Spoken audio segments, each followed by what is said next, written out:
ትግራይ ኮ ካብ ካሊ ካብ ደገ ዝመጽ ሓይል ኮ ይኮነን ገጢም ሒዝዋ ዘሎ ድሌታ ዘይነጸረ ወይ ካ ድሌቶም ዘይነጸሩ ሰባት እዮም ንቅድሚትን ንድሕሪትን ዘብልዋ ዘሎ በተሓደ ወገን እንታይ ይባሃል ኣሎ ንሕና ኮ ንጀነራል ታደሰ ወረደ ብምውራድና ጥራሕን ሓድሽ መንግስቲ ወይ ካ ዝነበረ መንግስትና ብምምላስና ጥራሕ ኢድኣታውነትና ይብልጽግና ዝነበረ ከም ድሌትና ምእንታን ንኽንውስና ኣብ ትግራይ ጋሊሂና ቅምጥና ያለና ዝብል ጉዳይ እንትልተሎ ኖ ዶክተር ደብረጽዮን ኮ ገና ካብ ምሽዋሙ ጀሚሩ እን አዲስ አበባ እስከይዲ ወይ ካ ዕረቁን እንዳበለን አዲስ አበባ ከይድ እንዳበለ ሀዊኹም ዝባሃል ዘረባኸ ኣሎ ንሱ ጥራሕ ግን አይኮነን እቲ ቢሮ ኮሙኒኬሽን ሓላፊ ትግራይ ዝነበረትሲ ፌስቡክ ተሰሪቁ ወይ ካ ፌስቡክ ተወሲዱ ምስ ግዝያዊ መንግስቲ እቲ ባዕላ ኸኣ ምስ ሕወሓት ተኣኪባ ውዒላ ሕጂ ከምዚ ዝበለ መከራ እዩ ትግራይ ወዲልዋ ዘሎ ሎማዓንቲ እዞም ከምዚ ዝኣመሰሉ ጉዳያት ክንፈታፍቶ ሚና ክብራትን ፍትዋት ነቲ ቻናል እዚ ሓደሽ ተኮይንኩም ሳብስክራይብ ብምግባር ማለት እዩ ርእቶታትኩም ወይ ካ ገለ ንክትቡ ነቲ ቻናል እዚ ክትዕበይዎ ይላቦ ንበራት ተኮይንኩም ግን ናብ ናይ ሎማዓንቲ ቪድዮ ሒዘኩም ክሰግሬ በቲ ዝስዕብ መሰጋገረ ማለት እዩ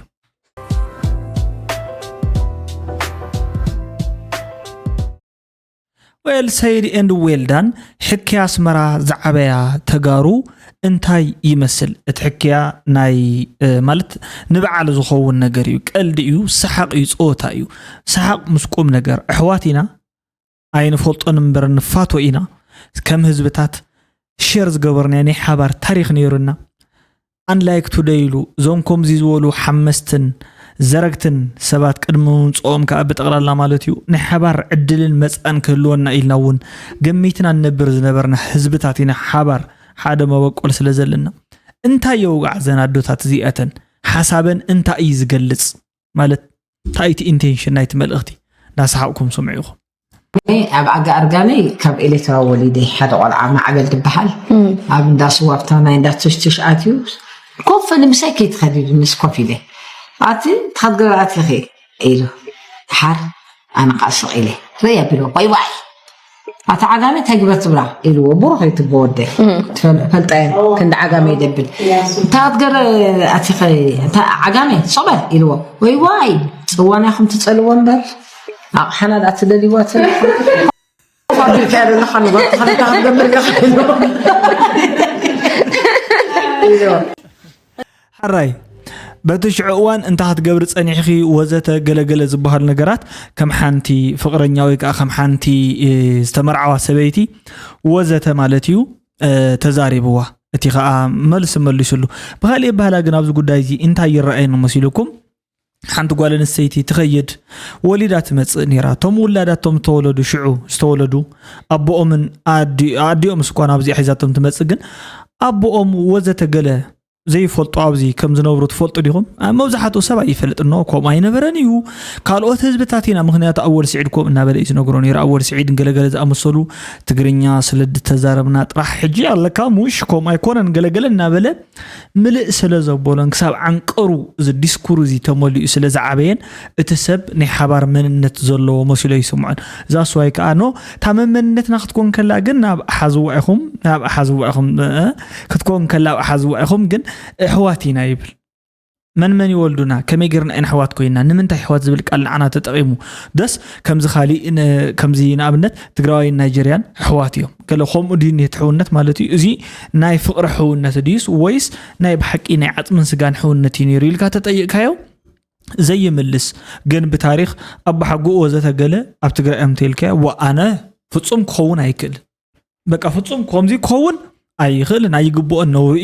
إيو ززارب سووني كقطمكم مالتي كم زي أمزولو سبات كابزو عدو وعلتي يمحرنا حواتينا نحنا كم هزبتات نافولتكم كتكودي ليه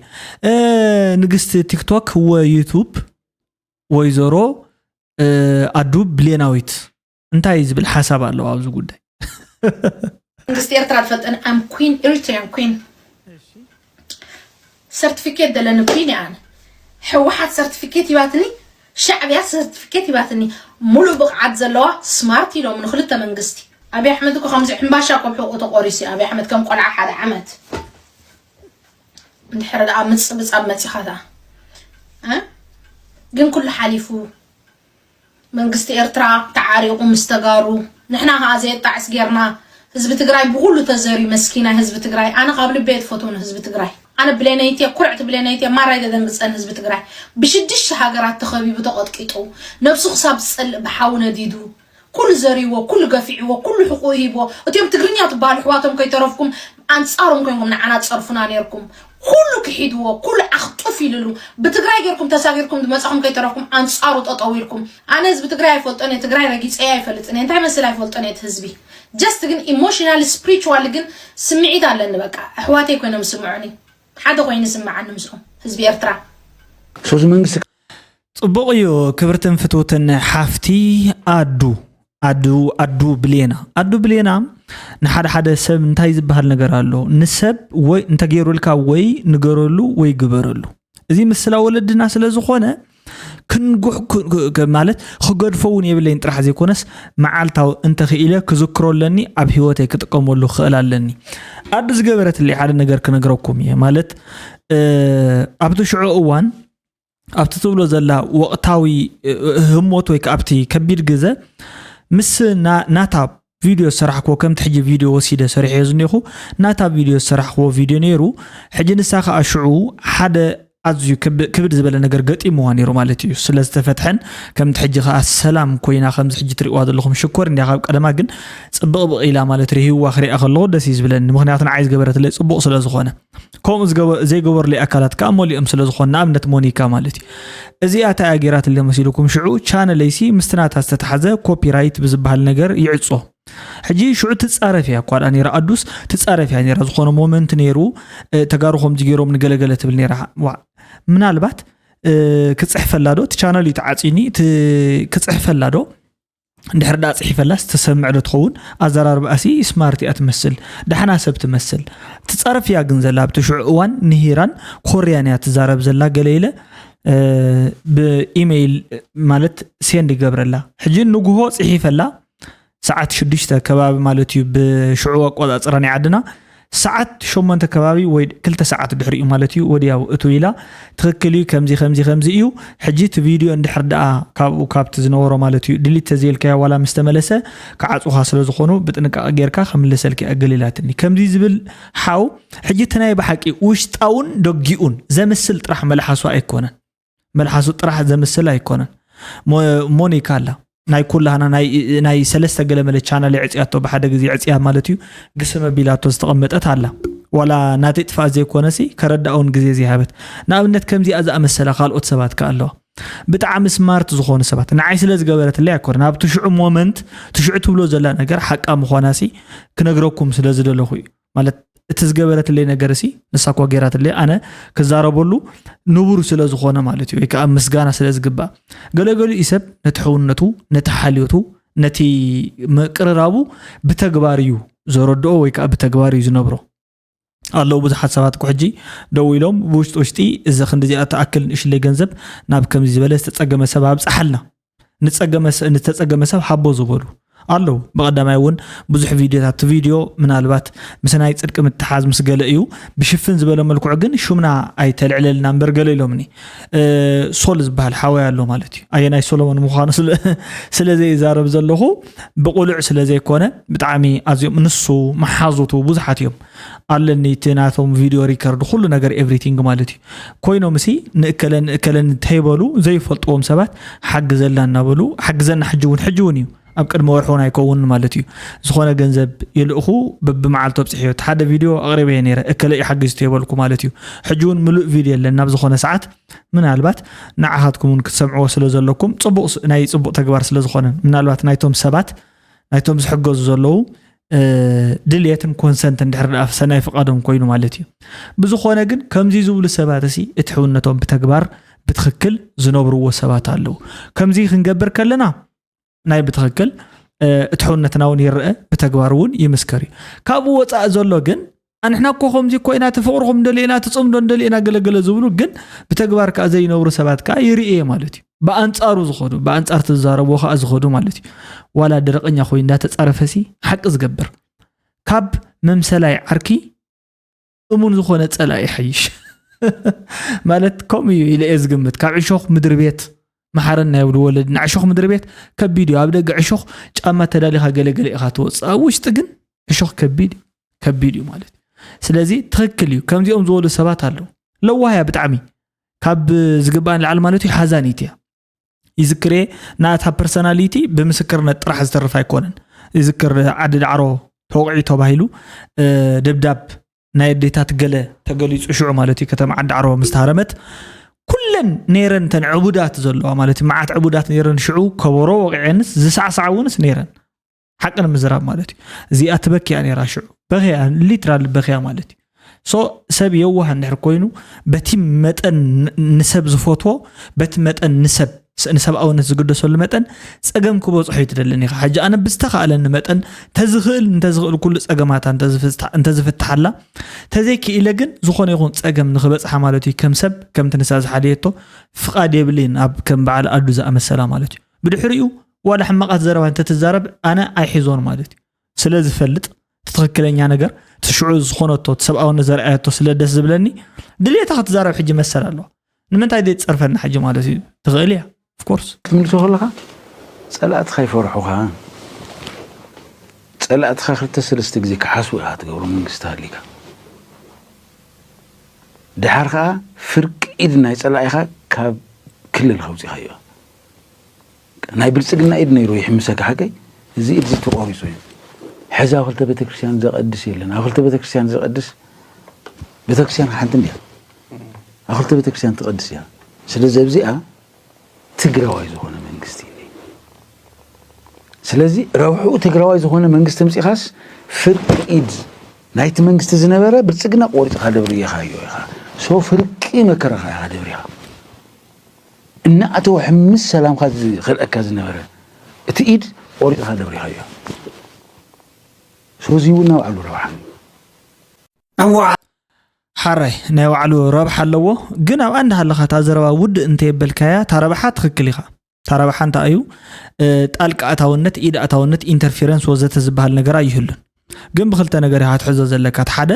ብረብሓ እውን ከም እዩ ሓጋዛይ ደጋፋይ ወዘተ ዝበሃል ምክንያቱ ትግራይሲ ካብ ንኮንስትራክሽን ወይ ካብ ንዳግመ ህንፀታ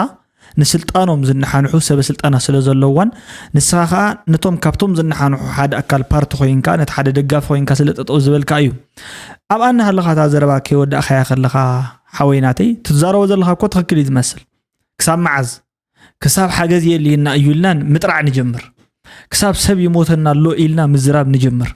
ከምኡ እንተተጀሚሩ ሕጂ እውን ብኹዱኑ ስለ ዝኾነ እምበር ከምቲ ናይ በዓል ሕፃፅ ኣዲ ኣሕመዳይ ደደቢት ወዘተ ዝነበረ ፀገም ጥሜት የለን ማለት ኣይኮነን ኣሎ እዩ ውሽጠ ሰላሕታዊ ጥሜት ሰላሕታዊ ዕንወት ጠቕላላ ማለት እዩ ሪኮንስትራክሽን ወይ ከዓ ዳግመ ህንፀት ኣብ ሪከቨሪ ኣብ ዘይተገብረሉ ኩነታት ኮይንካ ኢኻ ትፍክር ዘለኻ ፈኸራ ንህይወት ይቐፅል ድዩ እዩ ናቲ ሕጂ ኩሉ ግዜ ኣነ ሓንቲ ኣባህላላ ምስ ብዙሓት ልባማት ሰባት ዘውጋዕላ ገለ ምሽለኩም ነጊረኩም እየ ህይወት ዘይቐፅል ዝኾነ ይኹን ዓይነት ቅድስና ይበሃልን ህይወት ዘይቀፅል ዝኾነ ይኹን ዓይነት ጅግንነት ኣይባልን ህይወት ዘቀፅል ፍርሒ ኣይኮነን ድፍረት እዩ ጅግንነት እዩ ህይወት ዘቀፅል ተኾይኑ ንምንታይ ድዩ ኣብ ትክክለኛ ሰዓት ዓሻ ምዃን ንባዕሉ ጥበብ እዩ ኣባህላ ተዘይተጋጌ ስፔናውያን ወዘተ ማለት እዩ ኣብ ትክክለኛ ሰዓት ዓሻ ምዃን ንባዕሉ ጥበብ እዩ ኣብ ትክጥቀመሉ ዘለካሲ ክትጥቀም እዩ ዘለካ ስለዚ ኣብ ከምዚ ዓይነት እሞ ምንም ኣብዚ ሓስካሉ ነገር ብፍላይ ምስ ውሕስነት ምግቢ ምስ ማሕበራዊ ኣገልግሎት ምስ ቀረባት ገለ ኩሉ ተተሓይዙ ትዛረቦ ዘረባ እንድሕር አንተ ዘይፈልጥካ ፀላእትና ትብል ከለኻ ማለት እዩ ንኣብነት ምስ መንግስቲ እንድሕር ኮይኑ ምስ መንግስቲ ምስ ተዓዲ እንድሕር ኮይኑ ምስ ተዓዲ ምስ ህዝቢ ተኮይኑ ምስ ህዝቢ ፈሊኻ እውን ኣይነፀርካ እዩ ረባሕኻ ገለ ጠቕምኻ ማለት እዩ ስለዚ እዚኦም ብምልኦም ይግባእኒ ኢልካ ክትከስስ ከለኻ እቶም ናይ ገበናት ሕግታት ኩናት ኣብ ኩናት ገበናት ዝፈጸሙን ከም ጆኖሳይድ ዝፈጸሙን ሰባት ብምልኦም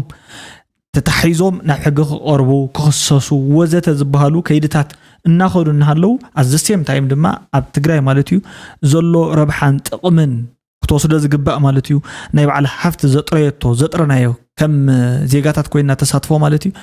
እንታይ ተቀበልካሲ ሱኢልካ ጠራዕራዕ ዝኾነ ወዘተ ገለገለታት ዘረባታት ዋጋ ያብሎምን ታዘረባ ኣነ ተጋጊ ይኸውን ኸሊ ናብነት ኣነ ተጋጊ ንብል እስኪ ታዘረባ ቀፂላ ዘላ ስማዓያ ሰላማዊ ተተደለ ምዃኑ ገሊፀ ወሳዱ ድማ ሕገ መንግስታዊ ምዃኑ ኣገንዚቡ ወብቃል ህወሓት ኣይተንኪራ ስገዶም ውድቦም ዝኾነ ፀገማት بذات المفتاح دول مهاني مس منقص فيدرال نتقبر حدش در سلام معظم كفت مهانو أفريقيا مالو أتمها بقال بزعباتت مال جنرال تادس ورد ذهب وبنت بمكاس كم تحبر وجنرال تادسون نسبة تكراي سقالسن أدمي مولا زقلقل الجنرال بمخانو بمقلاس ويشتاو طاقمات بمردا كن فتحنا قبلو حبيرم يوم بتوسخي أخي باكا بليه بسراوي تعجبوا تخيلوا زبل حبريتها بمنصاق اتباتا بيت منقص بمخانو طرح لمد نايت التاكلات كم زنبرون زدما جنرال تادسون هلون زنبر سرعة سرعة مخانو قاليتا دبرسيون ودا أديس أبابا ስለዚ ብሕፅር ዝበለት መልክዕ ምስ ማእኸላይ መንግስቲ ንዝግበር ሰላማዊ ዝርርብ ምድላዋትና ወዲና ኢና ይብለካ ኣሎ ብኻሊእ ባህላ እንታይ ማለት እዩ እዚ ማለት ትርጉሙ እንታይ ማለት እዩ ንሕና ስለዘይተሸወምና ዝነበርና ኢና ናብቲ ኣዲስ ኣበባ ዝኸይድሲ ካሊእ ኣካል ስለዝኾነ ኢና ንኹሪ ነርና እምበር ብዛዕባቲ ዝበፅሓና ወይ ከዓ ብዛዕባቲ ካሊእ ዘሎ ጉዳይ ኣይኮነን ብዛዕባ ናይ ትግራይ ዘሎ ፀገመት ተሓሳሲቡና ኣይኮነን ብሓፂሩ ሎማዓን ስራሕ ጀሚርና ኢና እሞ ሓና ዲኻ ከመይ ቀኒኻ ክንመፂና መፂኻ ለይዶ ገለይልናሲ ክንራኸቢና ፈቃደኛ ዲኻ ዝብል ሕቶታት ጀሚሮ ለይብል ኣሎ ማለት እዩ ዋላቲ ወሃብ ቃል እውን ብተመሳሳሊ ብሰላማዊ መንገዲ ንምፍታሕ ምድላወት ብሰላማዊ መንገዲ ንክትፈትሕ እንተኮይንካሲ እቲ ኸታይ ዲሉ ብኹናት ንፍታሕ የድዳ ኢሊ ብኹናት ንፍታሕ ይበለን ብሰላማዊ መንገዲ ክፍተን ክኽእል ኣለዎ እናበለ ይዛረብ ቀኒ ነይሩ ማለት እዩ ካሊእ ኮይ ተዛረበን ሶት ፀገም ረእይዎ እዚ እዩ አብዚ ይዞሎ ማለት ይትከላል ለመምጣት ጥያቄ ያቀረበን በጣም እኮ አይናቷ አንዳንድ የትግራይ ሽማግሌዎችን የትግራይ ሃይማኖት አባቶችን ወይም ሌሎች ተጽዕኖ ፈጣሪዎችን ኤምባሲዎችን ምናምኖችን እየደወለን ያለምንም ቅድመ ሁኔታ ከጠቅላይ ሚኒስትሩ ጋር መነጋገር እፈልጋለሁ ያለምንም ቅድመ ሁኔታ ይሄ ባይ ዘ ዌይ ከዲፕሎማቲክ ኮሚኒቲው የመጣ መረጃ ነው ወደ አዲስ አበባ መሄድ እፈልጋለሁ ወደ አዲስ አበባ መሄድ እፈልገው ግን ከጠቅላይ ሚኒስትሩ ጋር ያለምንም ቅድመ ሁኔታ ለመነጋገር ነው እና ዋስትና ይሰጠኝና ዋስትና ተሰጥቶኝ አዲስ አበባ መምጣት ፈልጋለሁ አይገርም ጽቦይ በቃ ምንም ወላ ሓንቲ ሓጻር እዚኣሲ ታፍልጥ ጉዳይ ያ ማለት ስታሊን ገብረስላሴ በዓሉ ሓላፊት ቢሮ ኮሚሽን ትግራይ በለ ሸዊት አዲሱ ምስ ደብረጽዮን ካቢኔ ተሰብሲባ አፍታ አኼባ አፍቲ አዘላታ ካቢኔ ማለት ሓላፊት ቢሮ ናይ ቢሮ አፌስቡክ ገጽ ድማ ምስ ወዶ ወረደው ዒሉ ንተወሰነ አካላት እናደናገረው ዒሉ ሎም ድማ ከነርኢ ኣይፍለጥን ማለት እዩ ጻድቃና ብሶሙን ኣብ ሰመራ እናፈከረው ዒሉ ነቶም ዕጥቃት ናብ ደቡብ ትግራይ ከቀራረው ሸኽ መስንቅ ወዘተ ኣጆኹም ክንሕግዘኩም ኢና ፌደራል ማእኸላይ መንግስቱን ክንሕግዘኩም ኢና በለው ዒሉ ቶንሳን ኤሬብቲ ዝበሃል ማለት እዩ ኤሬብቲን ብኸምኡ ንኸኣትውን እንዘውዱ ኪሮስ ዝበሃላ ምስ ብርሃኑ ጁላ 3 መዓልቲ ኣብ ህንፀት ሞራል ስብሰባ ቀንዮም ዘውዱ ጉጅለ ኣደመ ኣብ 3 መዓልቲ ጠራግና ክነጥፎ ኢና ኢላውን ትፍክር ቀንያ ዝበሃል ምክንያቱ እዚኦም ብሓፂሩ ኣብ መቐለ ኣትዮም ሰብ ቅንጹል መልሚሉ ዘእተዎም ከም ዘሎ ብልጽግና ማለት እዩ ለኣኽቶም ሓበሬታ ልሒኾም ኣለው ወዘተ ዝብሉ እዚ ኩሉ ማለት እዩ እዚ ኩሉ ወግዕታት እዚ እንታይ እዮም እዚኦም ሰለስቲኦም ቶም ሰለስተ ወግዕታት እዚኦም ንባዕላቶም ናሬሽን የብሎም ፓራግራፍ እዮም 4 እዮም ዋላ ኮንክሉዥን እውን የብሉን ስለዚ ብኻሊእ ባህላ እንታይ እዩ እቲ ሓላፊት ቢሮ ኮሚሽን ትግራይ ጻሕፈቶ ጽሑፍ ፌስቡክ ገጽ ድማ ምስ ወዶ ወረደ ስለ ዝዓለሲ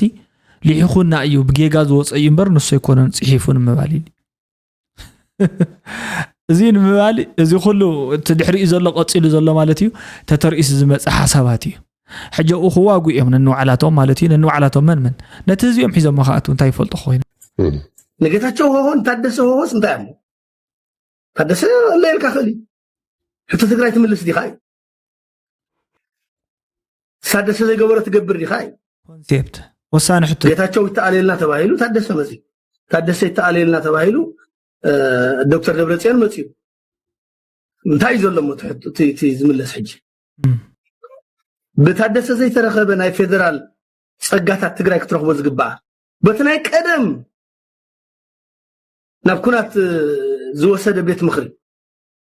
ክትረክብ ትኽእል ያ ጸጋታት በዚ ዝግበር ዘሎ ኣብ ትግራይ ካብ ረብሓ ትግራይ ንላዕሊ ረብሓ ሻዕብያ ንላዕሊ ይውርስ ስልጣን ሻዕብያ የረጋግጽ እዚ ጽባሕ ዝጋሃድ ነገር ሕጂ ስለዘሎ ሻዕብያ ብድሕሪት የላ ብቅድሚት የላ ወላ ሓደ ቦታ የላ ሻዕብያ ግመ ወላ ሓንቲ ትጭብጣ ይትኽእላ ፌደራል ተዋጉያ ሙሊቃ ወፅያ ዓዳ ዶክተር ደብረጽዮን ዝግምገም ሰብ ማለት ሕመቕ ኣለዎ ሆኖ ንኸዲና ግን ከዓ ካብኡ ዝሐይሽ ሰብ ከዓ የለን ኢልና ንድምድበል ደረጃ ወፅዕና ኣለና ማለት እዩ መግለጽታት ስለሆነ እዚኣተን ማለት ንስኻት ኮይንካ በዓል ንስኻት ኮይንኩም ሕጂ ትኽክል እኮ እዩ كنت كاو تحشي تقولني خم سلازي كاو زحيش كاو زي تحشي تاكيكم كم يقركم كاو زحيش كدرو دايما مالت تاي مجلس تمسلكا دكتور دبرت حمسي تاي قلتي فو يوسنن مع باندا ود باندا اكيو صعغيرنا كنل خينا بزي قدس ايني هاو جد تاينا هم دغبنا تعقس زلوا ነገር ማለት የዚ ሱ ሰዓቶም ከይዱ አዲስ አበባ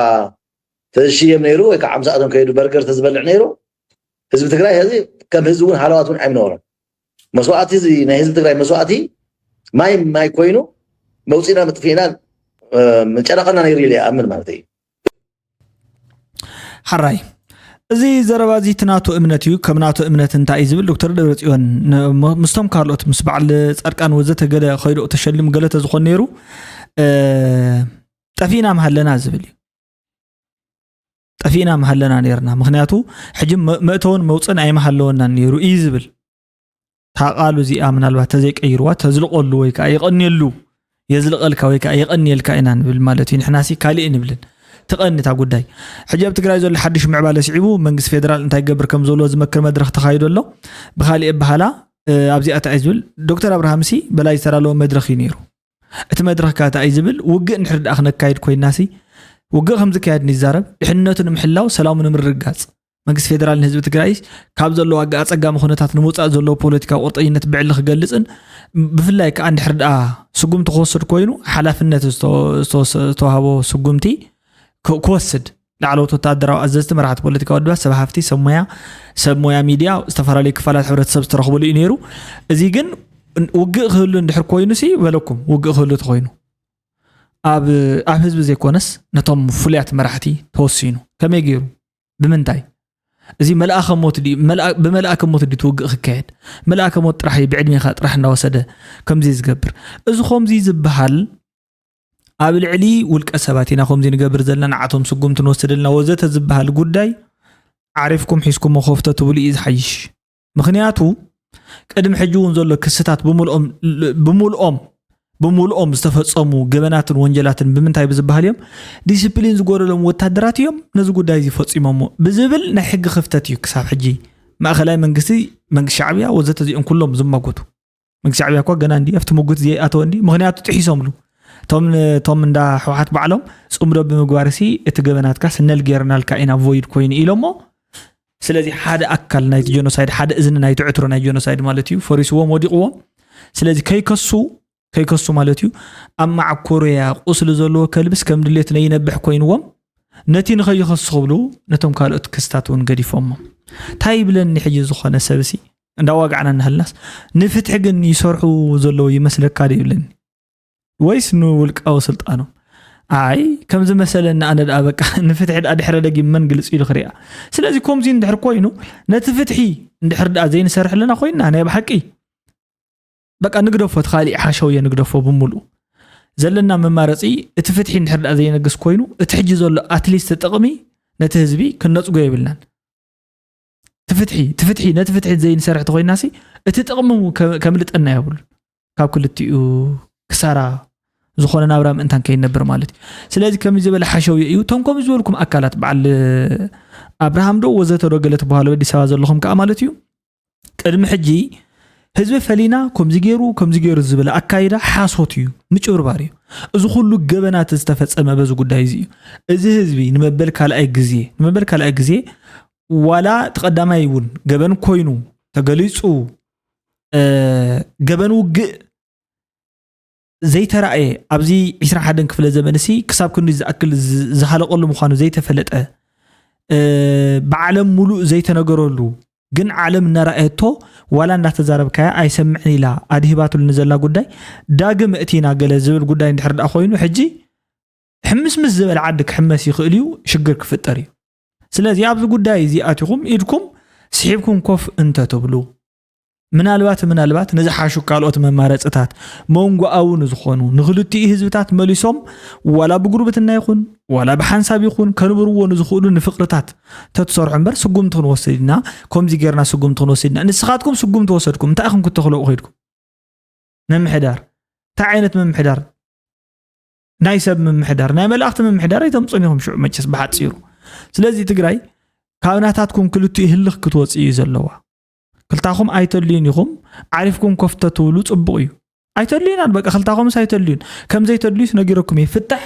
ውድ ህወሓት ሕጂስ ፍታሕ ከምጽ የለ ሓቀደ ኮፍ ኢላላ እመኑኒ ጸገም ይኽመጽ ዝኽእል እምበር ፍታሕ ኣይተምጽን እያ 2 ዓመት ኣይተምጽን እያ 1 ዓመት ወድ ወረደ ካብ ሽወም ንዓሉ ክመጽእ ሕጂ በቃ እቲ መጀመርያት ዋና ከዳዕ ሒዝዋ ዝነበረን እዚ ስኡል ዛረብ ዝነበረን ሒዝዋ ዝነበረ ኸይድ ዝበኣሰ ሽግር ካሊ ዋላ ሓንቲ ኮ ነገር ዝገበርዎ ነገር የለን በቃ ፈሊና ክንወቅዕና ፈሊኻ ዘይተርፈቶ ኮይኑ ዝኾነ ምንቅስቓስ ነፈርቲ ይኹን ስጉም ነፋሪትሲ ንንጹሃን ዜጋታት ዘይኮነስ ነቶም ሰላም ዘርጉ ገበን ዝፍጽሙ ኣካላት ጥራሕ ፈሊኻ ክኸውን ከም ዘሎ ኣብ ምንታይ ትፈልጦ ታወትዮም ቶም ሰባት መን እዩ ዘሎ ብትግራይ ገበን ምፍጻም እንታይ ማለት እዩ ቶም ገበናት ተባሂሎም ዘሎ ብዝርዝር ወጽኦም ደም ኮይኑ እንታይ ከብሱ ተዝወጹ ኸ ተነፋሪትሲ ብፍሉይ ትወቅዕ መልአከ ሞት ድያ እዚ ኸምዚ ዝበለ ምጭርባርኩም በዓል ደሲ ኣሸናፊ ትበሃሉ ክሓድትማ መጀመርያ ግዜ ተጠንቂቁኩም ተተዛረቡ እዩ ዝሕሸኩም ማለት እዩ ኣብቲ ልዕሊ ህዝቢ ትገብርዎ ዘለኹም ከይድካ ኣምጻልና ከይድካ ለኣኸልና ምሻዕብያ ከይድና ኸምዚ ገበርና ሃጠው ቀጠዋት እዚኦም ወዘተ ነቲ ህዝቢ ትግራይ ዘለዎ ኣይኮንን ህዝቢ ትግራይ ሕጂ ሰዓት ዘለየታ እዩ ብዝተኻእለ መጠን ፕሮቮኪንግ ዝኾነ ነገር ብሙሉእ ተሪፉ ብዝተኻእለ መጠን ማለት እዩ ናይ ሰላም መማረፅታት ጥራሕ ዝዛረብ ዋላ ቃላቱ ንባዕሉ ብልዙብ አንደበት ዝኸይድ ሰብ ይዘድሊ ብልዙብ ጥራሕ እቶም ቃላቶም ካልኦት ንምንታይ ደይ ይዛረቦም እንታይ ኮይኑ ፈሪሑ እዎ ፈሪሑ ካልእ 600,000 ሰብ ምእንታን ከይጠፍእ ንሕና ዝኣመናሉ 1 ሚልዮን እዩ ዓለም ዝኣመነሉ 600,000 ግን ዓለም ዝኣመነሉ ኩሉ ዝዛረበሉ ዘሎ ጉዳይ እዚ ከይጠፍእ ተመሳሳለሲ 600,000 ኣብ ዝኾነ ዓለም እዚ ብውግእ ክንደይ ዝኣክል ሰብ ኣይጠፍአን ምናልባት ቀዳማይ ኩናት ዓለም ገለገለ ናይ ብዙሓት ሃገራት እዚ ንሕናሲ ተፈጺሙና ዝንሄ ገበን ቀሊል መሲሉ ዝረአዮም ሰባት ስለ ዘሎ ይመስለኒ ከምዚ ገራ መራሕቲ ከይድና መራሕቲ ቤት ረኽቦ ነቲ ህዝቢ ከይድካ ክትቅጥቅጦ ቅድሚ ሕጂ እንታይ ትረኽቦም ዳኡ ዶ ነበረን ዘይትረኽቦም 10 ሚልዮን ወፂኹም ዶ ይነበርኩምን ክንሕዞም ኢና ኢልኩም እዚ ምጭብርባር ማለት እዩ ነቶም ዘጭበርብሩ ሰባት ኣፎም ክሕዙ ንገርዎም ኣፎም ክሕዙ ኣለዎም ድሕረ ደጊም ከምዚ ዝበለ በለካ ለኻዕካ ኣብ ዓድና ይሰርሕን ማለት እዩ ኣይሰርሕን ሻዕብያ ንኸይውጋእ ኤርትራ ጦርነት ንኸይኸፈተላስ ኣብ ትግራይ ይገብርዎ ከለዎ ወያነ ናይ ኣምሓራ ከዓ ኣምሓራ ይገብርዎ ኣለዉ ዝብለና ዘሎ ኣብ ልዕሊ ኤርትራ ጦርነት ክንከፍት ኢና ዝብል ኩሎም ኣፕሮቫል ደሂቦምኩም ኣለዉ ንኤርትራስ ትግራይ ምስ ትግራይ እንተዘይትፃመድ ነይራ ዕላምኦም ኣብ ልዕሊ ኤርትራ ኩናት ምኽፋት ምዃኑ በግልጽ እዮም ነግሩኹም ዘለዉ ትግራይ ስቕ እንተትብል ወይ ኣይሕልፍን ብኣይ ሓሊፍኩም ክትወቕዑ ትኽእሉ እንተዘይትብል ኣብ ልዕሊ ኤርትራ ጦርነት ንምኽፋት ኦቨርናይት ዝውሰን ውሳነ ምዃኑ ኩሉ ተዳልወሉ ምዃኑ ረኣይዎ ከዛ ሞንታ ትብል ዘለኻ ሓጀ ማለት እዩ ታኻ ትብል ዘለኻ ብኻልእ ባህላሲ በዚ ገበን ኩናት ተፈጺሙኒ ኢለ ክኸሰኩም እየ ትብል በቲ ወገን ዋላ ፈጹሙ ለይ እምበር ክትሞቱ የብልኩምን ሰራዊት ሻዕብያሲ ንዘለኣለም ክትነብሩ ኣለኩም ትብል ሳልሳይ ገበንካ ኮታይዱ መሲልካ ሳልሳይ ገበንካ ነት ገበነኛ መንግስቲ ኤርትራ መንግስቲ ሻዕብያሲ ብኻልእ ባህላስ ሓቂፎዮ ቀፂለስ ሰላሙ አረጋጊፀ መንግስትነቱ ጠጠው ከብለሉ ኢልካ ኢኻ ትለፍዕ ዘለኻ ቀይዶ ልፋዕ በዓል ንስኻትኩም ሕጂ ማይ ዝሓቆነ ክትኮኑ ከም ምዃንኩም ከረጋግፀልኩም እየ ዝደሊ ማለት እዩ ማይ ኢኹም ተሓቁኑ ዘለኹም እዘን ሕጂ ዘለዋ ዝመፃ ዘለዋ ከምዚኣ ዝበላ ናይ ደገሲአን ጥርቁሽቁሽ ዝበላ ገለ ደጊፍካ ዝቃንዓ ዝመስላ ዘረባታት ኣይቃንዓን እየን ሞይተን እየን ክሳብ ሕጂ እኮ 1 ዓመት ተዛሪብኩም ለኒኹም ማለት ወላ ሓንቲ ለውጥ እዚ የምፃሉ ምኽንያት ንሱ ፀገመን ዘምፃ ሽግሬን ዝወልዳ ኤርትራ ሄደች ላትመለስ ነው ሄደችው እንመልሳት አለን እኮ ለሚለው እሱ ሄድና እናትን መልስ አይመለስምና ከ34 ዓመት በኋላ ኤርትራማ የኛ ነች እኮ ወያኔ እኮ ይገለጠላት ይላል አሰብማ የኛ እኮ ነው አክሱምን ሳታከበር አልነጃሽ እኮ አክሱም እኮ የኢትዮጵያ ምናምን ይያልከ አክሱም ሂስትሪ ያነበብክ ትግራይ መጠላበት ታሪክ ነው የሚመጣ ኣብዚያ እኳ ሓቂ ንምዝራብ ማለት እዩ ስታሊ ነብዚኣ ጠስምል በስቲ ነብዛ ዘረባ እዚኣ كل جزء السمعهم كم دي خزارة بخلو كل جزء السمع قدام أقسم إن أدينا أيات عيون كم زيلا جل زورو ناي بفلاي ناي أرثوذكس صعبت جل مالتيو أفتي شجر كن أفتي قيناتن أنتي بدخون الأقسم جليل كام زي تذكروا مالتي كم زي يروساليم دحند الله يلوت أي قصب هذا إزراء زلوا جلسي كم زيت أي قوة ولا دحراي يفتموت جل ملا جل تولس إيدهم زنج أو بزنو برو أي خنزمتينا باباسنا قشنا زول نمر دحراي كأقسمينا حيواناتنا خوزي موسي حيوانات مشكلة من ناقدين يخوين زلوا من نقدي مشكلتي بخالي بهلاسي بوليتيكايان حيلتات أو حيوانات تترئيسو مالتيو كم زي بمقوار نتي زقورو وزلو نتي زقورو عمسن نتي زقورو مقتلتن سقاين ملوكوتا وحيلي كخدنوو كدولي خلو إنو حيوانات شعود صقعو سلازي أبز حجي ساعات حيواناتي كم زي دقيرا ناي قدسناي بوتا ناي منج أي كم زي بلا قل زبهال نقر أي سرحن كتوقع خلان كتساق خلان اتعدي ابي لا يلو زي طيق اسب بدحريو كوم زي سلاز بلت حق يسمع كل ጊዜ يسمع بيت ክርስቲያን ከዶ ማለት ጽዮን እናታችን ገለ ይብል ማለት እዚ ቆጻልን ብጫን ቀይሕን ጥልፍ ዝየውሉ ነጸላት ተዘይ ተኸዲን ካሲ ክርስቲያን ዘይቱ መስሎ ማህበረሰብ አዝዩ በቃ ማለት ኑሩን ዘይኑሩን انتي فليت كريستنا نوعلو حوسوس بزبل ملكو نقوليو نحاسوت فيك زخونا هيمانوت مالتي نعو كويو تأملاهم كي يعرقنا خنو زبل ابتقراي زلو نريهم حج سينودس دوخم زيجيرا كوم زيجيرو قل زبل دو قل بعلم دت ايشو مالتي ببسنا بعلها تمرح بعلها تشوم بعلها قل تبل كاو باباس شوم اي قل ليلكا خلت سينودس صنيحيل كادمان منفقنا وخمصي مالتي هيرسي قل تمرتات الله الله يمكن محجه صبغ يزفلطم اب منبر سلامة تايز بهالزي أبا سلامة كساتي بران كولج سي أزيوم مالتي حرقنيا تزقون تمرتات كابزنو بورو مالتي علو يوم توم تمرتات تحدثوا زت جلز بهالخ أني رميم وتقرأون جل مكساس جمي رميم يس كريستوس بملكوت فطري خساب زلوا مسبات زي توجزوا ممرام كوينم ضغطوا خابتاتون زل إمالتي سو زيهم كلهم تأكيوم ديهم بملهم تأجاز جل دخمتات أبتعدي صنع نبيت كريستيان كتأتوا تجلجل بدموز بجبو جل كلز بحال مالتيو نابز يري ليتي بودا إيروز تسامتين قدس يوبلن زبل أزي ناي دحور أتحساسبات إكبكاب جملة جل جيركا تدحنو عد وزته جل ويكاتهم صفتح يلن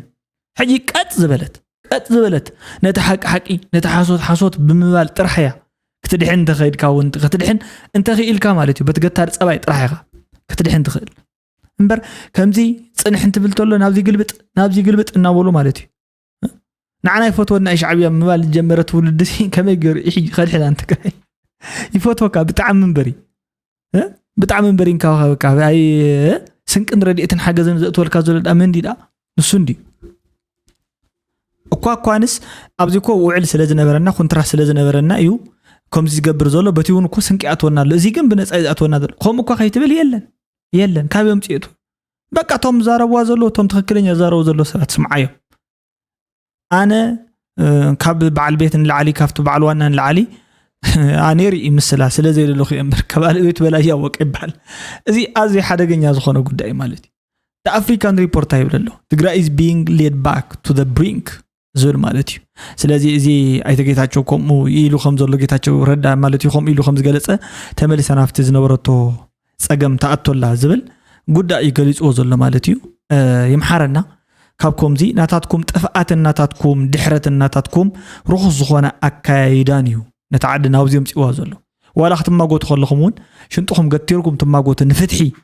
ኢልኩ ናይ በሐቅ ጠጠው ዝበለ ተቃላሳይተ ዘሎ ነይሩ ከም አይመጸን ነይሩ نورك نهافتن نشومتن نزنان نخبرن إين هيك قالس حجي قالس سلازي إزي يتساقم هذا في بتقلال اسكي إذا حفتنا طولو زلا زروان اسمعيه يا ملو عقمو نتقراي حقزيلو زأتوس أيقونا هذا شعبية إثيوبيا تدخل ميزد اللمبر تنكر رئيس إثيوبيا تلو بإيكونومي ببوليتيكا بخلو تاز تتناخرت إثيوبيا تلو يدل إثيوبيا أنا مفرس بلانو ስለዚህ ነዚ ፕላኑ እዚ ከፈጽም ድማ ዝተቀረበ ሓይል እንሄ ዝጉጅለና ትግራይና ናህና ስለዚህ ነዚ ቀሪቡ ናብ ጸላኢ ካደ ዳሞ ትልጠፍ ይኻ ናፍት ከጥፋካ ዝበለ ሰይትልጠፍ ናው ተለጢፎ መሳርሕ ክሳብ ዝኾኑሉ በዚያ ፕላን ገይሩ ይኸዳሎ ክትክየድ ዝግባእ ፕሮሰሳት ከይዶም ኣብ መጨረሻ እንዮ በቃ ተፈተተ ፀለየ ኣብ ሓደ ጋይና ኣቴና ዘለና ሓውዚ ዝወፅእ ብሄራዊ ምኽረ ፃውዒት ክግበር ዝግባእ ኤቭሪባዲ ዓቕሙን ጥዕን ዝፈቅደሉ መንግስትን ህዝቢ ትግራይ ፃውዒት ክዓ ዝገበረሉ ክምክት ኣሎ ዘይምክት ተኮይኑ ግን መስ ዝምክትን ዝስዋዕን ዝቆስልን ዘሎ ህዝቢ ትግራይ ግን ኣብ ትግራይ ማዕረ መሰል ክህልዎ ግን የብልን ማለት ድሕሪ ምስ ሕወሓት እውን ንተሓሳሰብ እዚኣ ርኢና ኢና ኩሉ መስዋዕት ዝተኸፈለ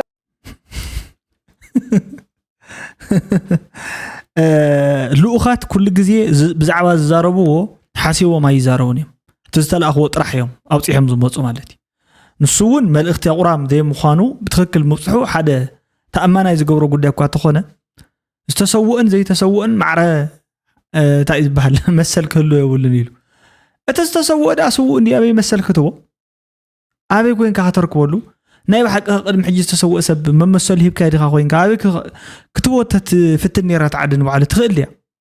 ከክንደይ ይወፅሖ ዋጋ ህይወት ክንደይ ዋጋ ሓደ ሰብስ ክንደይ እዩ ዋጋ ወላድስ ክንደይ እዩ ዋጋ ውሉድ ዋጋ ሓፍቲ ዋጋ ሓው ዋጋ ኮስ ክንደይ እዩ ዋጋ ውፅኢኻ ዲኻ ኮይንካ ሕጂ ዋጋ ማዕረ መሰል ትብ ዘለኻ መሰል ናይ ስውእ ክንደይ እዩ እንታይ እዩ መሰል ህይወትስ እንታይ እዩ ህይወትሲ ራይት ኣለዋ እሞ ንበል ንህይወትሲ መሰላስ እንታይ እዩ እዚ እኮ ናይቶም መጨበርበርትን ናይቶም ነጋዶን ኣተሓሳስባ ኣብ መኸተ እያ ዘላ ገሊሎም ናይቶም ሽጉርቲ ዝነግዱ ሰባት ዘረባታት እዩ እዚ ብጠቕላላ ማለት እዩ ክስዋዕ እንድሕር ኮይና ሓደጋ እንድሕር ኣትዩ ማንም ሰብ ኣብ ካልኩሌሽን ኣይኣቱን በቃ ዋጋ ሰብ የለን ሽዑ ዋጋ ኣይኮነ ዝወፅእ ብሄር ሓደጋ እዩ ና ሓደጋ ኢኻ ኣቲኻ ዘለኻ ሓደጋ ከዓ ዋጋ የብሉን ክንዲዚ ዝወፅእ ዋጋ የብሉን ሽዑ እኮ መሰል ገለ የብሉን ክንድኡ መሰል ከምዚ ጌርካ እምበር ሕጂ እስኪ ኣኽብረልና ኢልናካሲ ናይቲ ቅድሚ ሕጂ ዝተገብረ ቃልሲ ኣኽብረልና እንተንብለካስ እንታይ ኢኻ እሞ እንታይ ኢኻ ትገብር ንስኻ መሓረና ተሰዊኦም ዘምፅዎ ነዳድን ጨውን ገይሮም ዝሃፍቶም እዮም እንደገና ፀረ ትግራይ ተሰሊፎም ነታ ደስ ትግራይ ልምዓት ጉጅለ እናባል ብፅፍዒትና ጥፍዑ ኦብቪየስሊ ንስኻ እኮ ወርቂ ሰዓት ኣሲርካ ኢኻ ትዛረብ ዘለኻ ንስኻ እኮ ብቐዳማይ ማለት እዩ ዝኣረገ ሽክና መሲልካ ዝነበርካ ሕጂ ወታታት ትብል ዘለኻ እኮ በቲ ትዛረቦ ዘለኻ ዘረባ እዩ እሞ ኩሉ ሰብ እቲ ዝተቃለሰ ደኣ ከምዚ ከማኻ ጥዒሙ ወዲ መሲልካ ከምኡ ደ መስለካ እሱ እኮ እዩ ወዲ ቀሺ ቤተ መቅደስ ናብ ሓጉኡ መስሎ ዝበሃል ትክክል እዩ እዞም ሰባት እዛ ትግራይ ንበይኖም ትብፅሖም ሕጓ ገዝኦም መሲላት ስሙዖም እያ ዝበልኩም ነዚ ብዛዕባ ሰንከለ ገለ ጉዳይም ኣይኮነን ሕጂ እውን ብሄራዊ መኸተ ተፈትወ ተፀልአ ምድላው ክገብር ክኽእል ኣለዎ ምክንያቱ ከምዚ ገይሮም ገለገለ ዝብል እቲ ነጋዶ ስለዝወቀስካ ንስኻ ካብቲ ፀገም ወፃኢ ኢኻ ማለት ኣይኮነን ኣነ ንኣብነት ይወቅስ ኣለዎ ሓቂ ዶ ካብቶም ፕሮብሌም ክሪኤተርስ ክኸውን ንኽእል ንስኻ ከዓኒ ነቶም ካልኦት ኣብ ደገ ወይ ከዓ ከምዚ ጌርካ ኤክስተርናላይዝ ጌርካ ስለዝወቀስካዮም ንስኻ ግን ጥዑኢኻ ማለት ኣይኮነን በዓልኻሲ ፕሮብሌም ሜከር እንትፈጣር ናይ ፀገም ክትከውን ትኽእል ኢኻ ኣይፍለጥን ኣነ እውን ከምኡ ማለት እዩ ስለዚ ሕጂ እታ ገግብርኻ እያ እታ ገግብርኻ እንታ ቀንዕናኻ እያ እዚኣ ዘይተፍርሕካ ተኮይና ድማ ኣብ ቅድሚ ሕጊ ክትቀርብ ኢኻ ማለት እዩ ኩልኻ ትቐርብ ዶ ትኽሰስ ሕራይ ይፈረደካ ማለት እዩ ሽዑ እዩ ትክክለኛ ውፅኢት ዝመፅእ ኢሎም ወንጀለኛታት ከእስር የተለቀቁ ማለት እዩ ዘይግቦም ሃፍቲ ወሪሮም ምስ ሃፍቶም እዮም ንትግራይ ንዓቆዎ ትምፀላ ጠሊሙ ኩሉ ግፍዕ ዝፍፅመና ዘሎ ተኸም ዝበለ ሓይሊ እዩ ማለት እዩ እንታይ ፀገም እኒኦ ሕወሓት ማርክስ ሌኒስት ሓይሊ እዩ ወያናይ ዲሞክራሲ እዩ ታይለኣምን ሃምዚ ለለ ሓይሊ ንህዝብሲ ልዕሊኡ ስለ ረብሕኡ ስለ ጥቕሙ ስለ ድልየቱ ኣነ ይልፈልጠሉ ኢሉ ህዝቢ ይጋገ እዩ ነቐሐይ ስለ ናየ ድልየትስ ካብ ባዕለይስ ፓርቲ ይልፈልጠለይ ስለዚ እንታይ ይገብር ኣብ ላዕሊ ወሲኑ እቶም ቫንጋርድ ዝበሃሉ ማለት ባይዘወይ ፊሎዞፈር ኪንግ በሎ እቱ ኣቦ ወንበርና ሕወሓት ማለት ኩሉ ነገር ካብኡ እዩ ልመፅእ ሃም ፊሎዞፈር ትጉጅለ እዚ እንድሕር ዘየለ ኮይኑ ትጉጅለ እዚ እንድሕር ጠፊኡ እንድሕር ሃምገለ ጌርና እቶም 200 ኮርን ልዕሊ ኮርን ዝበሃሉ እውን ተንጠበኛ ተሕዲግናዮም መሬትና ኣብ ሓፂር ግዜ ይምለስ ክነግረካ በርግፀኝነት ማለት ዝኸልኸለና የለይ ከልኺሎም ኣሎ ዞም ሓይሊ እዚኦም እዮም እዚኦም እንድሕር ዘየለዉ ኮይኖም እዚኦም ዝሃለዉ እውን ኣይምለስን ኣውተላ ክቀብጥ ዘለዎ ሰብና እውን ማለት እዩ እቲ ሓይሊ እዚ ንሃለዎ ዝምለስ መሬት የለይ ዝምለስ ተፈናቃሊ የለይ ዘይምለስ ዘለወሉ ምክንያት እዚኦም ስለ ዘሎ ኣይኮነን ንስኻትኩም እውን ስለ ዘለኹም ንሕና እውን ስለ ዘለና እዩ تاي زخون زلو نبوز حسابسكي زي أخول سب كفلت الله ويد سلسة زاربي تحاسوتو صبي أقرأكم يا مالت على الانترناشنال مصنعات استدرخ أنا قري زارب زلو حجة أنا زي ملا سؤال زلو مخنيات أتي أب كلتيوم زلو من مقال نتي فتحي قبل على تقرأ كمس الزنبرو سلسة دانا قوي زين مقبار دما مالتيو بأني كوست ما خلاه منقص خسرحيو سراويت شعبياهم تمثالك سرحيو كله تخصص أزبل including نوع الود حوحات ونوزي قدايزي كسوس سلازغونا كسرحيو كابت حتى تنت نمملات كلهم شروعهم كلفهم نعمتات كسرحي خوديو سلستيهم حيلتات مالتي تنزفوتصهم زيهم كلهم شروعهم كلفهم سي كاين حتى زبلنا مالتين اكلت عسس نابز دي نافتين مدرباي ويل اتزحاز اكل اي دربياني ترس عنبر تدنقو ايامبر تفتحي كتراغص انديا زنقع فتح كن فتح كوراني زبال شو عجزي ام تايبل الذي تايبل اي تملسني او اي تملسن إلوكو زي تملسوا له مخنيات كلها مالتي كم حزبي بحدا دمصي بحدا عليتاو سممع بحدا كونسنسس مالتي وطينا نتحنت دمصي تطوي يبلنا فراغمنت لنا خوينا مالتي ولا بزعبه ربح تግራይና نوقع زلنا بزعبه መንግስት ትግራይና نوقع زلنا بزعبه شومت ديو بزعبه طقم ديو بزعبه انتاي نزارب كم زلنا نفلጥ يلنا ስለዚህ ጸገም ካው ተበጊሱ ስለዚህ ፕሮብሌም መከርስ ማንየም ተመውዚ ዘለው አለው ዲዮም ወፍት ጸገም ወ አፍት ፍታሕ ይኮኑ ዝኒ ወፍት ጸገም يم ዘለው ስምዕዎም እንደኳ 200 ሰባት አለው ገለመለ ኸይና ንዖም ጠወንጆም ክነት ሕዞም ገለገለ ተሓድት ጋዜጠኛውን هو حقا እሺ ካኡኸ ብድሕሪ ኢኸ ገለ ይብለለ ማለት እዩ 200 አለው ሰብ ጥይት ንዖም 200 ብቁጽሪ 200 ዮም ብቁጽሪ ኢሉ ይዝኸይድ ማለት 200 ብቁጽሪ ክንደይ ጃል ኣለዎም ክንደይ ሰዓባ ኣለዎም ክንደይ ዝወደው ሓይል ኣለዎም ድሕሪኡ ኣብኡ ኣብ ልዕልቶም 200 ዝኾነ ጸገም አንጀስቲስ እንዳተፈጠረ እንድሕር ከይዱ ብድሕሪኡ ን2 ሚልዮን ከም ወጸሉ ከም ዝኽእል ኣይፈልጥን እዚኦም ኩሎም እንታወት እዮም ዞም ሰባት እዚኣቶም ናይ ብሓቂ ግን ምሁራት ድዮም ነይሮም ኣነ ብጣዕሚ ኣዝዮም ፈላጣትን ካብቲ ኣነ ዛረቦ ዘለኹ ንላዕሊ ዝኸደ ዓቕሚ ዘለዎም ሓያላት እዮም ዝመስሉን ነይሮም ሓቂ ንምዝራብ ማለት እዩ እንታይ ዝበለ ጳውሎስ ብትሕተ ኮይኑ ይል ይርዓም በሓደ ርኹስ ናይ ለምና ናብ ሆላንድ ማለት እቲ ተኸሰ ዘለካ ሰባት ተታሒዙ ስለ ዘሎ ናብኡ ሰዲድና ያለና ኢሎም ከምኡ ጌርኩም ኩልኩም ስለድዎ ኣይፈለጥኩሞን እታ ተዘርጊሓ ዘላ ኢሜይል ኩልኻ ናይ ፖሊስ ደንሃ ኢሜይል ኩልኻ ዘዝት ልዕለይ ተሬራ በዓል እዚኦም እዮም መእሲሮም ብሓፂሩን ጆን ብላክ ያው ምስ ወፀ ሽዑ ሓሳዊ መላኽዒ ገለ ዝበሃል ደርፊ ነይሩ ቀደም ሓሳዊ ወይሉ ዝሕሱ ዘሎ ማለት እዩ دار عج حق إنها تزارب كمخادون حدا كسبي. زغني دن أزكيد بلك على الخو. العلي زحلة في لنكم عينت نجر تبلو زلخم قال ترى ما تبلو نجر سي. أنا سقول عفوا لغس كندي زرع أخو سب كندي مسائلات صحة النسب أب تحت جواب بالعلي كندي أي تندات تتوقع سخلو لما عن تدخل صباح لو موت خون قال من الزبل زنبر قعين السبيه. أب تحت جواب أسومنا تزرق زنبر كسب. مستوى سايز نمبر ومات مسائل بتغايك علب زرع أخو سب نفاريت متى خدب زرع أخو سب بخم أدي السام كسبي حجز خابزن لعل انتهى خابزن لعل pain انتهى but you have to accept it it's for the better إرتراهم بدأتنا لبنا بسلا ماذا ولا أنا سحبست تهون كل حواتي بايز نبر الحمد لله لك أبزب صحاب صحي قلنا إرتراوي ما دانا حزبي ما داي تعلم بس تسمبرات ناي زبي ناي دكاي من الاسيات مرتهم مرتين زلموتو دي كونس ناي هلوا موتو نافق يكون موت زنافق امدز تطقان حدا يبل بواتاتنا امدتاتي كاميرا اي وصني موت ذكر كخاي ملسني نافقا صار هلوات جن زورنا خبيدي 4 مالفت له مالتي 4 مالفت زقرم زربا تزاريوا مالتيو زقرم فليز بلي كم دي عينت زخونه አለው هو ሰባት አለው ይም ማለት አለው ይም ሕልፍ ኢሎም ኮይኖም ይምበር አለው ይም ማለት ናይዚ ህይወት ናይ ስነጥዋዊ ታደና ማለት እዩ ዳፋቲንጋ ህይወት ድሕረ ደጊም ብዙሕ ዕድመ ስለ ዝተረፋ ይኮነትን ገለገሊኦም ናብ ሓቂ እዮም ነታ ፍትሕት ባል ነገር ክትህልለዋ ንሕና እንተ ዘይረኽብና ያስ ያብ ደቅና ክትህልለዋ ዝብል ማለት እዩ ክትህልለዋ በቃ ክትህሉስ ኣለዋ ግዴታ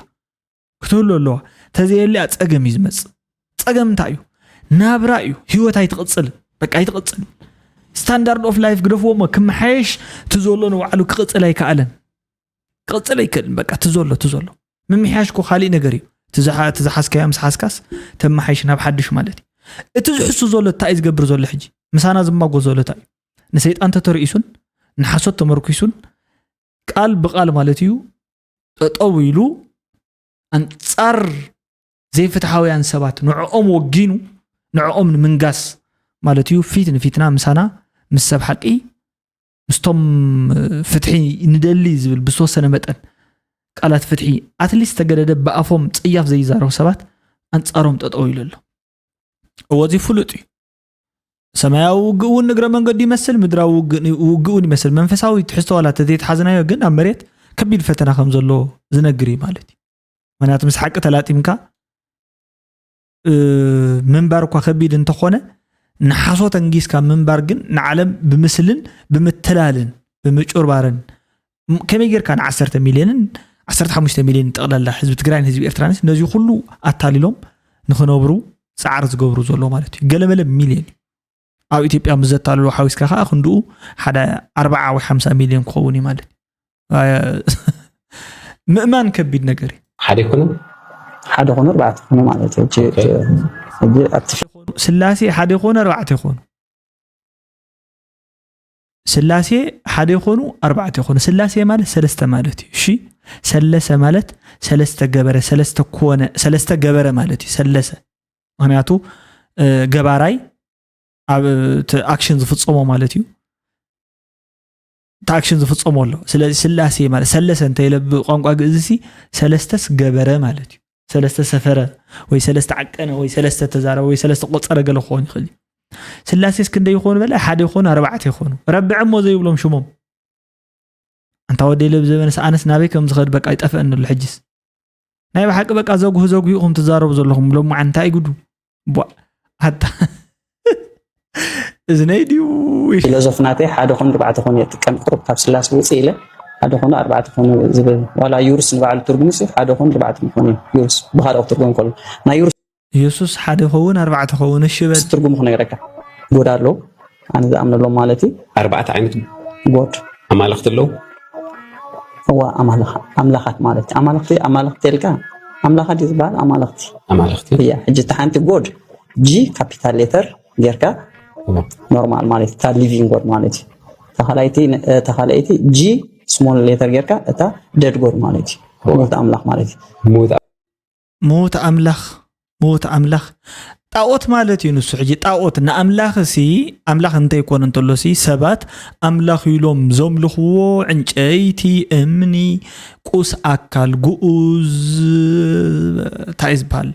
ምንም ዓይነት ናይ ኣምላኽ መለኮታዊ ሓይሊ ዘየብሉ ግን ሰባት ከምቲ መለኮታዊ ሓይሊ ዘለዎ ኣምሲሎም ቀሪጾም በዓላቶም ገለ እንተምልኹ ወዘተ እዚ gods and goods ዝባል ሓቂ ዶ ማለት እዩ ወይ ከዓ ስሞል ጂ ኣሎ ማለት እዩ ኣማልኽቲ እሺ ሓደ ኣምላኽ ከንታዋ እዩ አንተ እንታይ ያ እታ ጂ ኣማ ከልካ ካፒታል ሌተር ድሕር ጌርካ ኣለኻ ስኻ እሺ ጋድሲ ኦ ካፒታል ተኮይና እሺ ድሓን ታ ጂ መወዳእታ ካፒታል ሌተር ጌርካ ፊሎዞፈር ወይ ድማ ኣምላኽ ፍልጠት ማለት እዩ اوكي فجي املاح فقري املاح حسوت املاح حقي املاح او عمنا بقى بحصيرو انا زي نغركم نسيطان سي راعي املاح غير تقبلوا حجي املاح حسوت املاح حقي املاح حسوت مالك ወይ ከ አሁን ናይ ቀደም ዝነበሩ ብዙሓት ኣማልኽቲኦም ዘለዎ ንሱ ኢሉ በቃ ኣብ ጣዖታት ይዝኣምን دحناي جن قدم مالتي أنا بيسوع كريستوس يزول خوزة خائب نيرو يسوس حد يخون 4 يخون كايلو أنا كم دي زبالة أنت عينت أتكيخو زمس أسبت زخون زي ولا أنت أي سوتيو بمن أي صغير أي فلت بصور never مالتي never ever in history حد يخون 4 يخون بصور ببين تاريخ كم زمس أو أي فلتن أملاخ حسوت سيطاني ሰይጣን ሲያቦ አነ ሓሶት ተባይል ተቆሚጥ ኣሎ ማለት ይፍት መጽሐፍ ቅዱስ ስለዚህ ተአምላኽ ሓሶት አምላኽ ጸልማት አምላኽ ብርሃን ወዘተ ዝሎም ዘሎ ነቶም ኣማልኽቲ ነቶም ሰይጣውንቲ ምናልባት ምስ ኣማልኽቲ ቆፂሩ ራብዓይ ገይሮም ልኾም እንተሎ ኣይፍለጥን እዩ ግን ኣነ ብጣዕሚ ዘገርመኒ ነገር ከምዚ ዝበሉ ኢንተርቪውታት ከምዚ ዝበለ ማለት ዝዓበደ ሰብሲ ናብ ፀበል ናብ ማጨሎት ናብ ቤተ እምነት ወሲድካ ኣብኡ ትድርብዮ እሞ ዳሕራይ ህይወቱ ምስ መለሰ ወይ ከዓ ናብ ቀልቡ ምስ ተመለሰ ዳሕራይ ክዛረብ ዕድል ክትህቦ ትኽእል ኢኻ ንሱ እውን ኣረጋጊፅካ ገለቱ ኮይኑ እዩ እዞም ከምዚ ዝበሉ ሰባት ናብ ሚድያ ሒዝካ ምምፃእ በዓል ሲየም ኦኬ ዜና ተወዲእኩም ኣሎ እዚ ኣኽ ተስምዐና ቀኒኻና ኣለኻ ዝኾነ ግን ምቕናይ ኩሉ ንምርኣይ ፅቡቕ እዩ ኩሉ ርኢና ኩሉ ሰሚዕና ኸ ንስኻትኩም እውን ስሒቕኩም ተገሪምኩም ገለገሊኡ ግን ክድንፅዎ ይኽእል ናይ ብሓቂ ሕጂ ዘስሕቕ መሲሉ ስኢለ ተዛሪበየ እምበር ብመንፈስ ቅዱስ ዝቐለደ ብናይ መንፈስ ቅዱስ ቀልድታት ከምዚታት ዝበሃሉ ነገራት ዘይትፈልጦም እንተኮይንካ ስቑ እኳ ሓይሽ መርገማ የምፃልካ እንተገለደ ማለት እዩ ሓጢአትካ ይፈዓቆልጋኒ ግን መርገም እውን የምፃልካ እንተወሳኺ እዚኦም ግን ፀገም እዮም ሒዞም ልካ ዝመፁ ኤኒዌይስ ናይ ሎም ዓንቲ ቪድዮ ነዚ ይመስል ነይሩ ክሳብ መወዳእታ መደብ ተኸታተልኩም ኣብ መወዳእታ ናፃ ርእቶ እናገደፍኩም ስለተኸዱ ማለት እዩ ኩሉ ግዜ ብጣዕሚ እየ ዝፈትወኩም ልዋም ቅነ ክኾነልኩም እየ ዝምነ ፀፅቡቕ የስምዐና ቻው ንሕና ቀኒውታ ብሩኽ ቀዳመ ሰንበት ጉድ ላይት ንሕና ሕደርታ ሓዋተይ ማለት እዩ